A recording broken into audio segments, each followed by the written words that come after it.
কই গিন্নি, সকাল থেকে কি এভাবেই বসে থাকবো নাকি? এক কাপ চা পাবো না? আরে দিচ্ছি দিচ্ছি, এত চিৎকার করছো কেন? চিৎকার করে নিজের ঘুম ছাড়াচ্ছি একটু। সকাল থেকে তো এক কাপ চা পেলাম না যে গরম চা খেয়ে শীতের আমেজটা ছাড়াবো। পাবে পাবে, দাঁড়াও। সকাল থেকে উঠে চা চা করে লাফালে হবে? এদিকে তো কিছু কাজ আছে নাকি? সেই কাজগুলো শেষ করতে সময় লেগে গেল না?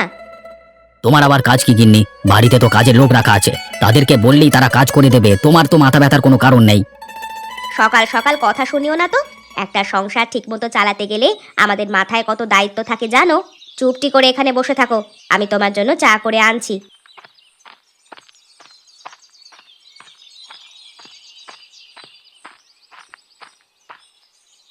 নমস্কার, আপনি কি অবিনাশ বাবু?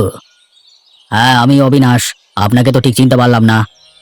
আগে আমি শহর থেকে আসছি এই শুধুমাত্র আপনার সঙ্গে দেখা করবার জন্য। মানে আপনার সঙ্গে কি একটু একান্তে কথা বলা যেতে পারে? হ্যাঁ হ্যাঁ, নিশ্চয়ই। হ্যাঁ, বলুন আপনি কি বলতে চান। আসলে শহরে আমি একজন খুব বড় ব্যবসায়ী, এই বিরাট বড়। আমার নিচে অনেক ব্যবসায়ী লোকেরা খাটে, বুঝলেন না? তা বলুন, আমি আপনার জন্য কি উপকার করতে পারি? আসলে আমি আপনার গ্রামের নামটা শুনেছিলাম, মানে বিশেষ করে টমেটো চাষের জন্য। তা আজকে আসবার পথে দেখলাম মানে জমি ভর্তি টমেটো উৎপন্ন হয়েছে, মানে দেখি আমার চক্ষু চড়ক গাছ। তা আমি বলছিলাম যদি আপনি আমার সাথে ডিল করেন তাহলে, মানে ব্যবসায়িক ডিল।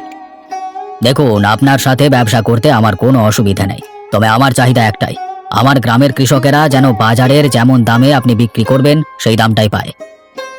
সেটা কি করে সম্ভব? তাহলে আমার লাভ থাকবে কি করে? তাহলে আমি আপনার সাথে ব্যবসা করব কিভাবে বলুন তো?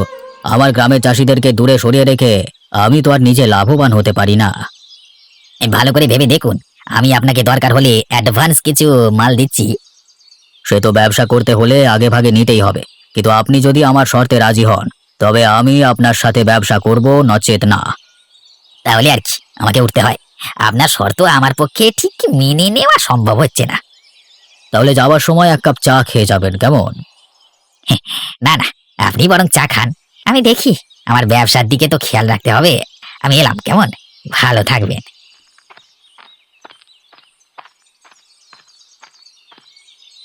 কে গো উনি? শহরের একজন ব্যবসায়ী, সকালবেলাতেই মুরগি বানাতে এসেছিল, ধাতানি খেয়ে চলে গেছে। শুনছি নাকি এবারে আমাদের গ্রামের টমেটোর ফলন আগের বারের তুলনাতেও অনেকটা বেশি হয়েছে। তুমি ঠিকই শুনেছো গিন্নি, গত ১.৫ বছরের সমস্ত রেকর্ডকে ভেঙে দিয়ে এবছর টমেটোর ফলন একবারে দারুণ হয়েছে। সব টমেটো কি আমাদের গ্রামেই বিক্রি করবে নাকি অন্য কোথাও নিয়ে যাবে? প্রত্যেক বছর তো আমরা আমাদের অবিনাশবাবুকে টমেটোগুলো বিক্রি করি, ভালো লাভও পাই। তারপর উনি টমেটো কোথায় যাবে না যাবে তার ব্যবস্থা করেন। তা ভালোই করেছো। আর যাই হোক, অবিনাশবাবু কোনোদিন আমাদের ভাগের অংশটুকু নিজের বলে চালিয়ে দেন না। ওই জন্যই তো এতদিন আমরা ভালোভাবে চাষাবাদ করে বাঁচতে পেরেছি।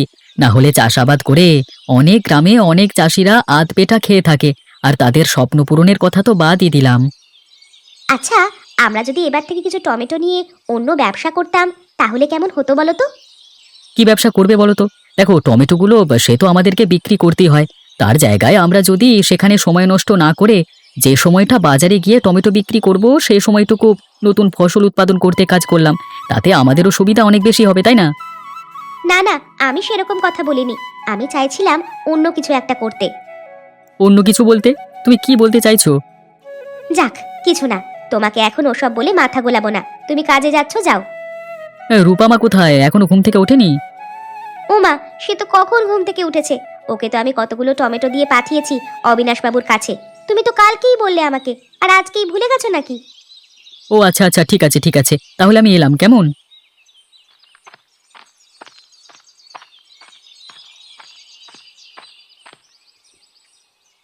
গিন্নিমা, ও গিন্নিমা, একবার বেরিয়ে আসুন। আরে রূপা নাকি? সকাল সকাল আমাদের বাড়িতে চলে এসেছিস যে? তা কি ব্যাপার?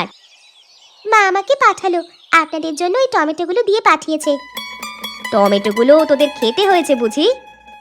হ্যাঁ গিন্নিমা, নতুন টমেটোগুলো আমাদের খেতেই হয়েছে। হ্যাঁ, এবারে তো আমাদের গ্রামে অনেক টমেটোর ফলন হয়েছে। কিছুদিন পর থেকেই তো এরপর টমেটো তুলে নিয়ে ব্যবসার কাজ শুরু হয়ে যাবে। তার আগে টমেটোগুলো খেয়ে দেখি কেমন স্বাদ হয়েছে, কি বলিস? হ্যাঁ গিন্নিমা, ওই জন্যই তো মা আমাকে পাঠালো। আচ্ছা গিন্নিমা, আপনার কিছু কাজ করে দিতে হবে এখন। দোকান থেকে কিছু জিনিস আনবার প্রয়োজন ছিল। তুই কি যাবি? তাহলে তোকে আমি আজকে রান্না করে টমেটো আলু দিয়ে ঝাল খাওয়াবো। হ্যাঁ গিন্নিমা, তাহলে দিন, আমি দোকান থেকে ঘুরে চলে আসি। তোমার অবস্থা তো আমি দেখতে পাচ্ছি। তোমাদের অবিনাশ বাবু তোমাদেরকে নিয়ে কিছুই ভাবনা চিন্তা করছেন না। ওনার অবস্থার দিন দিন উন্নতি হলেও তোমাদের অবস্থা তো সেরকমই রয়েছে। আসলে এতে বাবুর কিছু দোষ নেই, আমি কোনো কাজকর্ম করি না তো, তাহলে পয়সা আসবে কোত্থেকে? হ্যাঁ, কাজ পেলে কেনা করে, তোমার ক্ষেত্রেই ধরলাম। এই যে আমি আজকে তোমাদের অবিনাশ বাবুকে বললাম যে এখান থেকে টমেটো নিয়ে যাব, তাহলে টমেটোগুলো শহরে নিয়ে যাওয়ার জন্য তো একজন লোকের প্রয়োজন। সেই কাজ না হয় আমি তোমাকে দিতাম, টাকা পেতে, ভালো খেতে পারতে, থাকতে পারতে, কিন্তু তোমাদের অবিনাশ বাবু রাজি হলেন না। উনি কি বললেন? আমাকে অনেক কথাই শোনালেন। কথাবার্তা শুনে মনে হলো তার নিজের লাভটা তিনি কোনো মতেই ছাড়তে চান না, অন্তত তোমাদের জন্য তো নয়। সত্যি তাই, আমি তো ক্ষেত খামারে অত কাজ করতে পারি না, তা বলে বাবু আমার উপর চটে গিয়ে কোনো কাজই দেন না, তাই জন্যই তো আমার সংসারের উন্নতি নেই। আমি তোমাকে কাজ দিতে পারি, কাজটা কিন্তু সুষ্ঠুভাবে করতে হবে। আর হ্যাঁ, 5 কান হলে চলবে না।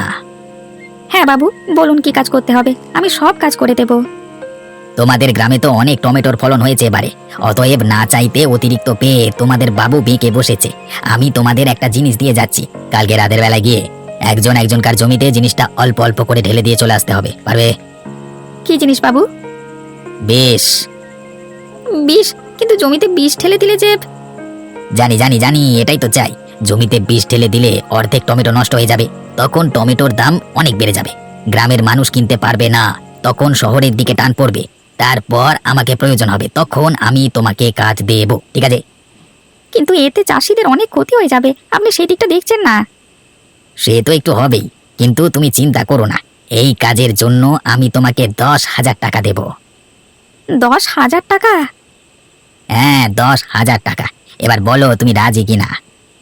ঠিক আছে বাবু, আমি তবে এই কাজটা করব, কিন্তু যদি ধরা পড়ে যায় তাহলে? তার জন্য আমি আছি, তুমি কোনো চিন্তা করো না। এই রে, এই লোকটা আবার কোথা থেকে এসে আমাদের গ্রামের মধ্যে বিষ ঢালতে চাইছে? না না, আমাকে অবিনাশ বাবুর সাথে দেখা করে সমস্ত ঘটনা খুলে বলতে হবে, যাতে আগে থেকে তিনি ব্যবস্থা গ্রহণ করতে পারেন, না হলে হবে না।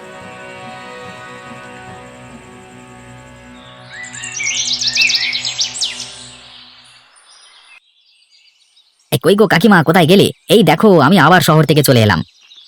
আরে রাতুল, তুই না শহরের কাজে গিয়েছিলিস, তা চলে এলি কেন আবার? ঠিক পোষাচ্ছে না কাকিমা, পরের দোকানে কাজ করে ঠিক শান্তি পাচ্ছি না। কেন? তুই তো সোনার উপর কাজে গিয়েছিলিস, এখন তো সোনার ভালোই দাম, কাজকর্ম করলে ভালো টাকা রোজগার তো করতে পারতিস, তাহলে চলে এলি কেন? কাজ করাটা মূল ব্যাপার নয় কাকিমা, সারা দিন রাত খাটাখাটনি করতে আমি রাজি ছিলাম, কিন্তু মাসের শেষে মাইনেটা দেবার বেলায় নানা রকম ছুতো দেখিয়ে শুধু টাকা কম দিত। এভাবে আর কতদিন সহ্য করা যায় বলো তো? হ্যাঁ, সেটা একটা ব্যাপার। তোর কাকা যখন শহরে কাজ করতো, তোর কাকার সাথেও ঠিক এমন জিনিসটাই করতো, তার জন্য তো তোর কাকাও চলে এসেছিল গ্রামে, এসে তো এখানে কাজকর্ম শুরু করলো। আমিও সেটাই করব, কিন্তু তার আগে আমার একটু প্রস্তুতি দরকার। তা কাকিমা, একটা কথা বলবো, রাখবে? হ্যাঁ বল না, কি বলবি? হ্যাঁ কাকিমা, তোমার হাতে রান্না করা বিরিয়ানি অনেকদিন খাওয়া হয়নি, আমাকে একদিন বিরিয়ানি খাওয়াবে? ঠিক আছে, আমিও কদিন ধরে ভাবছিলাম বিরিয়ানি রান্না করব, কিন্তু এটা একটা নতুন ধরনের বিরিয়ানি হবে, খেয়ে বলবি কেমন হয়েছে। নতুন ধরনের বিরিয়ানি মানে? কেমন বিরিয়ানি গো? সেটা আমি এখন বলবো না, আগে তৈরি করে তোদেরকে খাওয়াই, তারপর বলবো। ঠিক আছে ঠিক আছে, আমি তোমার নতুন বিরিয়ানি খাওয়ার জন্য অপেক্ষা করব। বেশি অপেক্ষা যেন করতে না হয় কাকিমা, হয়তো তোমার বিরিয়ানি খাবার পরে আমার মাথা খুলবে যে আমি কি কাজ করব, তাই না? বেশ, তোকে আজকে আর বেশিক্ষণ অপেক্ষা করাবো না, আজকে রাতেই বরং তোকে বিরিয়ানি করে খাওয়াবো। তাহলে তো খুব ভালো হয়। তাহলে কাকিমা আমি চললাম, কেমন? রাত্রিবেলায় একেবারে আসবো। কি বলছো কি নীলিমা, ওই লোক তাহলে তোমাদের বাড়ি গেছিল, কার্তিককে এসব প্রলোভন দেখিয়েছে? তাহলে আর বলছে কি বাবু, আমি নিজের কানে শুনেছি। আমার স্বামী প্রথমে রাজি হতে চায়নি, কিন্তু তাকে প্রচুর টাকার প্রলোভন দেখিয়ে রাজি করানো হয়। ওরা আজকে রাতেই কিছু একটা করতে পারে, আপনি কিছু একটা ব্যবস্থা করুন। তুমি তো আমাকে খুব চিন্তায় ফেলে দিলে, এখন কি ব্যবস্থা করা যায় বলো দেখি। কি হলো? চিন্তা আবার কিসের? ব্যাপার কি? আর বলো না গিন্নি, সেই যে লোক দিনের বেলা এসেছিল, সে নাকি নীলিমাদের ঘরে গিয়ে কার্তিককে উল্টো পাল্টা কাজ করবার জন্য অনেক টাকার প্রলোভন দেখিয়েছে। তার মানে কিসের প্রলোভন? আমাকে একটু খুলে বলো তো। আমাদের গ্রামের সমস্ত টমেটোর ক্ষেতগুলোতে তো প্রচুর পরিমাণে টমেটো হয়েছে, তা ওকে দিয়ে নাকি বিষ মেশানোর পরিকল্পনা করেছে সেই লোক। যাতে আমাদের টমেটোগুলো সব নষ্ট হয়ে যায়। কেন উনি এরকম পরিকল্পনা করেছেন কেন? এর আগে তো আমাদের ক্ষতি করবার জন্য কেউ এত উঠে পড়ে লাগেনি। বুঝতে পারছো না গিন্নি? এত টমেটো বাজারে গেলে টমেটোর দাম কমে যাবে, ওদের লাভটা কমে গেলে চলবে কি করে বলো তো? এত বড় লোকই চাল দেখাবে কি করে? আসলে সকালবেলায় আমাকে একটু হুমকি দিতে এসেছিল যাতে আমি সমস্ত মালগুলো তার কাছে বিক্রি করি, আর সেগুলোকে আগে থেকে সঞ্চয় করে রেখে বেশি দামে বিক্রি করতে, বুঝলে? সকালবেলা তুমি যে ওর কথা শোনোনি সেটা খুব ভালোই করেছো, কিন্তু এখন এই সমস্যা থেকে কিভাবে রেহাই পাওয়া যায় বলো তো? আমি তাহলে যাবার সময় একবার তন্ময় দাদাকে ডেকে দেব। আমার নাম শুনলাম বলে মনে হলো, কিছু কি কাজ আছে নাকি বাবু?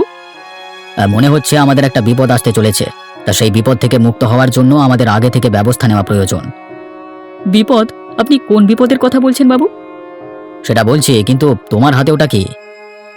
ও এটা এটা আমার গিন্নি আপনার জন্য পাঠালো, এতে টমেটোর বিরিয়ানি আছে। ও আচ্ছা, তাই নাকি? তোমার গিন্নি সকালবেলা তো টমেটো পাঠিয়েছিল, রাত্রিবেলাতে আবার টমেটোর বিরিয়ানি পাঠালো? আচ্ছা গিন্নি, তুমি বরং ওর হাত থেকে টিফিনটা নিয়ে নাও, আমি তন্ময়ের সাথে এই সমস্যার বিষয় নিয়ে কিছুটা কথা বলি।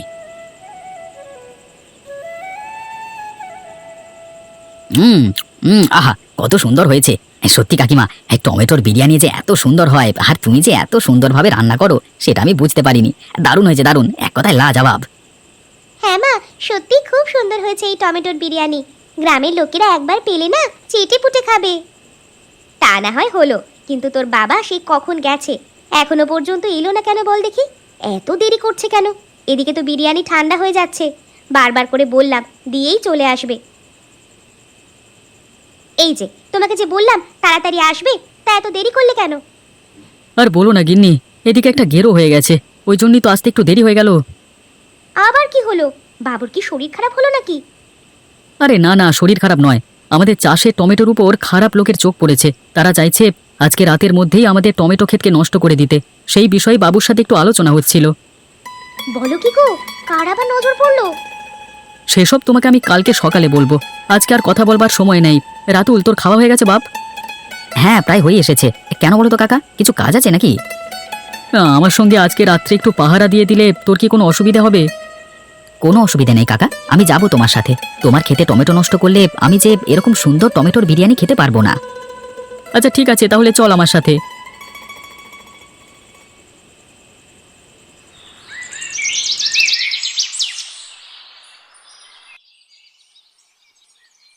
কোথায় তন্ময়, বাড়ি এসেছিস? আরে বাবু আপনি? গিন্নিমা আপনিও এসেছেন? আসুন আসুন, কতদিন বাদে আপনি আমাদের বাড়িতে এলেন। ও কালকে রাত্রিবেলা পাহারা দিতে গেছে, আপনার বাড়ি থেকে ফেরার পরে হয়তো কিছুক্ষণ পরেই চলে আসবে। সেই সব তো ঠিক আছে, কিন্তু কালকে টমেটোর বিরিয়ানিটা কে রান্না করেছিল বলো তো? আমি রান্না করেছিলাম। কেন গিন্নিমা, আপনার কি ভালো লাগেনি? ভালো লাগেনি কি বলছো? আমার তো দারুণ পছন্দ হয়েছে, একেবারে হাত চেটে পুটে খেয়েছি। তোমার দাদাবাবু একটা কথা বলছিলেন, কি গো বলো না, চুপ করে আছো কেন? আসলে তোমাকে এই কথাটা বলতে এখানে এলাম, বলতে পারো এটা আমার অনুরোধ। হ্যাঁ বাবু, বলুন আমাকে কি করতে হবে? আপনি যা বলবেন আমি তাই করব। বলছিলাম যে তুমি যে এত সুন্দর বিরিয়ানি বানাও, মানে টমেটোর বিরিয়ানি বানাও, সেটা এই গ্রামের লোকসহ আশেপাশের গ্রামের লোকেরা পেলে একেবারে হাত চেটে পুটে খাবে। কিন্তু গ্রামের লোকেদের খাওয়ানোর মতো সামর্থ্য যে আমার নেই বাবু। আরে না না, আমি সেটা বলছি না, আমি চাইছিলাম যে তুমি আমাদের গ্রামে একটা বিরিয়ানির হোটেল খোলো, সমস্ত ব্যবস্থা আমি করে দেবো, কোনো চিন্তা নেই। তাহলে তো কোনো ব্যাপার নয়, আপনি যদি আমাদের পাশে থাকেন তাহলে আমরা স্বচ্ছন্দে এই কাজ করতে পারবো, কোনো চিন্তা করবেন না। ব্যাস, তাহলে আরো একটা দিক থেকে আমাদের গ্রামের উন্নতি হতে চলেছে। হ্যাঁ গিন্নি, তুমি ঠিকই বলেছ। আজকের এই টমেটোর বিরিয়ানির মতো যে বছর যে ফসলের পরিমাণ বেশি হবে তাই দিয়েই নতুন নতুন খাবার শতাব্দীর হোটেলে তৈরি হবে। কি শতাব্দী মা, তোমার কোনো অসুবিধা নাই তো? কোনো অসুবিধা নেই বাবু, এমন রান্না করব আশেপাশের গ্রামের লোকেরা এই গ্রামে এসে খাবার খেয়ে প্রশংসা করে যাবে, আপনি কোনো চিন্তা করবেন না। কিরে, যে কাজটা দিয়েছিলাম কাজটাকে উদ্ধার করতে পেরেছিস? বাবু, কালকে রাত্রে আমি গেছিলাম, কিন্তু গিয়ে দেখলাম ওরা রাতের বেলায় পাহারা দিচ্ছে। পাহারা দিচ্ছে? ওরা কি রাত্রিবেলা জমি পাহারা দেয় নাকি? এতদিন পর্যন্ত দিত না, কিন্তু কালকে রাত্রে দেখছি হঠাৎ করে পাহারা দিচ্ছে, তাই জন্যই তো আমি কাজ না করতে পেরে চলে এলাম। মিথ্যে কথা বলবার জায়গা পাস না? তুই কি ভেবেছিস আমাকে ধাপ্পা দিয়ে তুই বেঁচে যাবি? শোন, কাজের অ্যাডভান্স টাকা তোকে আমি আগেই দিয়ে দিয়েছি। তুই যদি এখন ভেবে থাকিস যে তুই আমার কাজ না করে পালিয়ে বাঁচবি, তাহলে সেটা হচ্ছে না। আপনি বিশ্বাস করুন বাবু, আমি কালকে রাতে চুপ, একদম চুপ। তুই যদি ভেবে থাকিস তুই আমার টাকা মেরে নিয়ে যাবি, আমার কাজ না করে দিয়ে কেটে পড়বি, তাহলে শুনে রাখ, তাহলে কিন্তু তুই বাঁচতে পারবি না।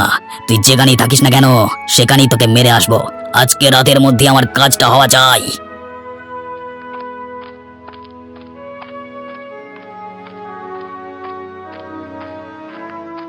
হলো তো?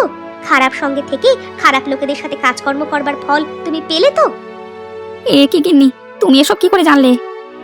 কালকে রাত্রে আমি সব শুনেছি। ওই লোকটা ভালো নয়, ও যে আমাদের গ্রামের ক্ষতি করবার চেষ্টা করছে, তুমি সেটাকে বুঝতে পারছো না? সেটা বুঝতে পারছি কিন্তু আমার ভয় হচ্ছে, ওর কাজ যদি করতে না পারি।